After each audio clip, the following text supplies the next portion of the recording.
Dr. Raj, what is the impact of rejection on your spouse? Spousal rejection is a very serious issue that we need to deal with.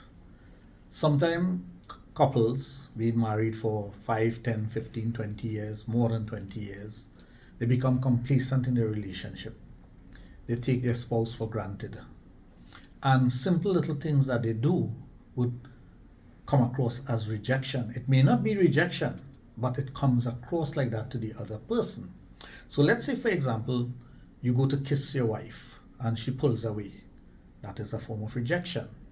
If she tells you after a while, I don't like kissing, that's a form of rejection. If your husband, you make overtures towards him for sex, for cuddling, just to lie in bed and hold each other, and he pulls away, that's a form of rejection. A lot of times, sometimes the person, the individual, just simply want to feel love. And the way you feel love is by physical interaction with your partner.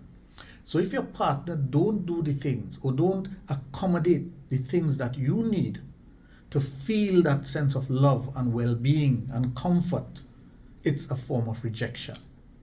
So we may take it lightly that, it's just me and this is who I am, and if you touch me on my waist, I'm ticklish, and if you try to hug me up, I'm ticklish, and you're pushing the person away. That's a form of rejection. For any time you do this to your partner, you're pushing him or her away. And when you push someone away, what you're doing is you're pushing that person into someone else's arm. Now, sometimes you'll say, well, he or she must have enough willpower not to do that. But if you need that sort of comfort, if you need somebody to show you love in that particular way, by hugging you, by kissing you, by allowing you to touch their buttocks, their breasts, or whatever, and you don't stop you stop the person, what happens to the individual?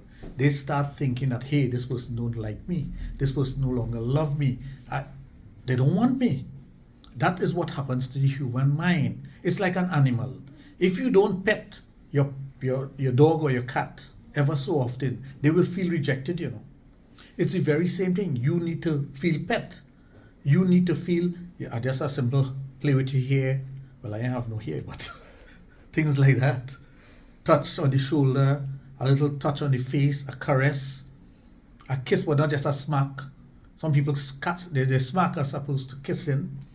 So these are things that you need to develop, and these are things that you need to bring into your repertoire as a married person, as a person in a relationship, to say, hey, I love you, I care for you. You don't have to use the words, because your action shows what you're feeling. If you don't do those things, you're going to have a serious issue. And once you have those issues, you're going to have problems in your relationship. So you have to be very careful how you interact, what you do, how you do it with your partner. Now, when someone approaches you, if your partner approaches you to do things in a particular way, and you don't reciprocate, it shows rejection.